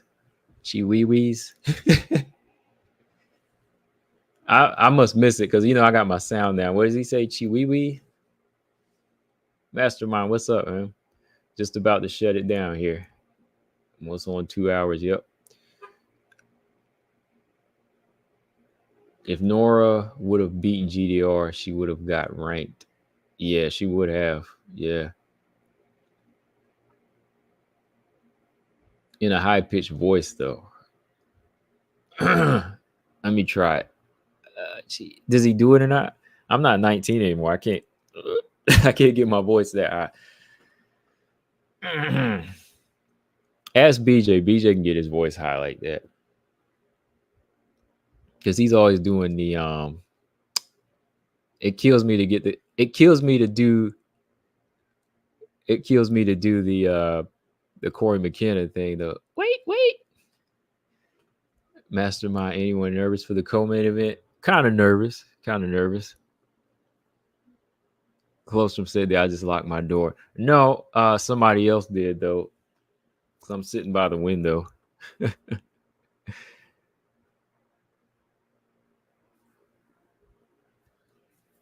Can't believe she said to wait, man. me and BJ be tripping off of that. She's like, wait. How do you tell somebody to wait when you about to get submitted? Come on now. Master of Nine said, who do you got for the co-main event? Oh, I'm sticking with Valentina, man. This will be the third time.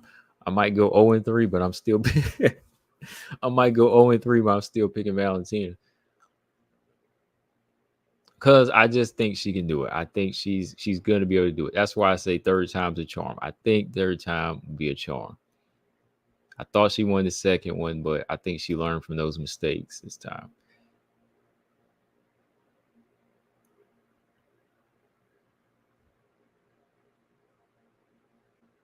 Colstrom said, what did Vanessa say? Oh, yeah, even Vanessa, like, what was Vanessa? Oh, yeah, the hands. She's like, you got hands in my gloves. She was screaming that, too. At that point, if the referee's not going to do anything, you just got to stay in the fight. Like, was she probably cheating? Yeah.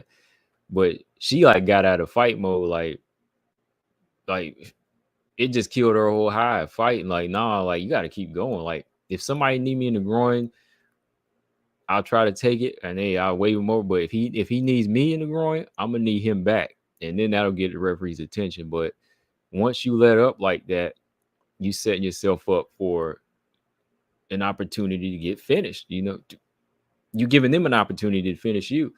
And she was spending a lot of time saying, "Oh, got her hand in my glove, got her hand in my glove." I was like, dang, like, okay, if he ain't done nothing yet, go ahead and do what you got to do to finish this part of the fight, or do something dirty back.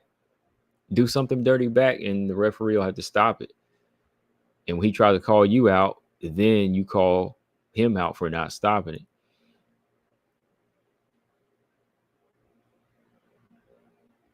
Yeah, she's grabbing inside of my glove. Like, she was yelling at too, boy.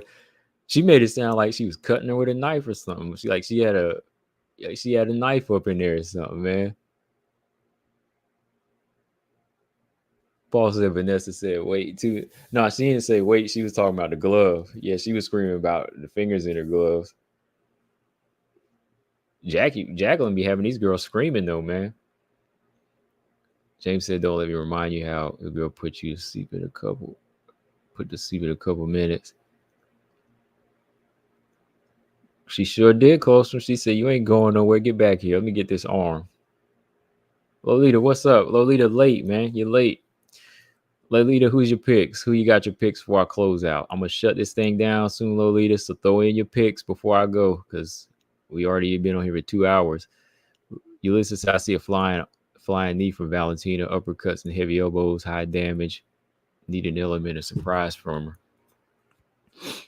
She's got to have some element of surprise though, man. Like basic stuff, but nothing too fancy. But she's got to be setting her shots up. You know, she's got to do more. She's got to do a lot of what she was doing in the second fight of working Grasso and busting her up.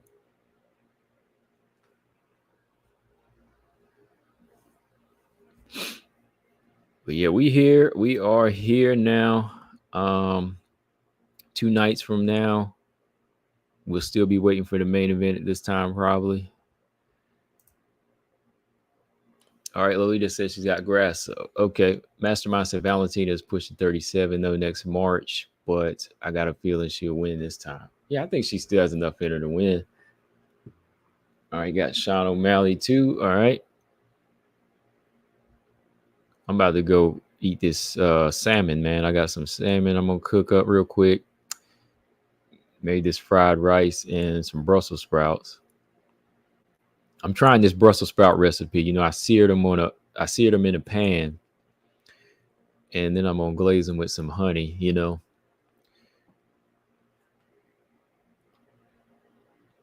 Garlic powder and all of that as they were searing.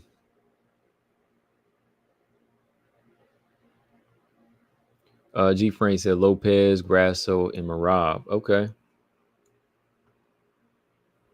Does anybody else use ghee? I'm trying this ghee. It's kind of like butter, I guess.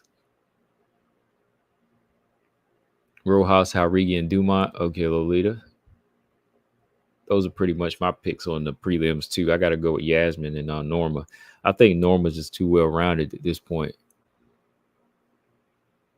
Like I think the puncher's chance is there for Aldana, but I don't know if she'll get it. Mastermind, I picked Grasso for the first and second time. Somehow didn't feel it this time. Yeah, because Mastermind, you thought Grasso lost the second fight, right? You thought Valentina did enough to win.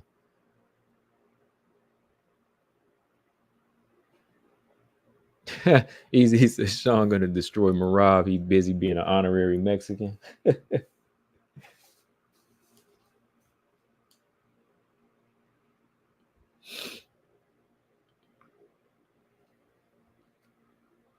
I would like for Marab to win. Let me let that be known. Like fan pick, I would be rooting for Marab. But style wise, you know, I think O'Malley, you know, I think he's got that movement and just that power. Slick style, dominant striking.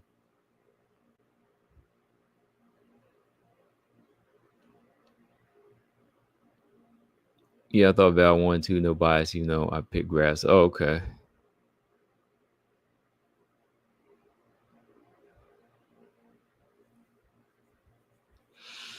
Yep. Yeah, I thought Valentina did win that second fight too, though. Yeah, I did. All right, but on that note, y'all, okay, this food is calling me now. Hits that like on your way out if y'all likes this WMMA talk. And I'll catch y'all on the next one. Close from Grasso out, Manon is in. We'll fight Valentina Shev at UFC Noche. Nolita, third fight going to be fire. Hope the judging is fair. I do too. What color is Sean's hair going to be? What color is hair going to be? Man. What color is it now? So it's going to be pink. Might be all the colors of the flag or something. Yeah. Yeah, the Mexican flag color. Yeah. It's going to be like red, white, and green.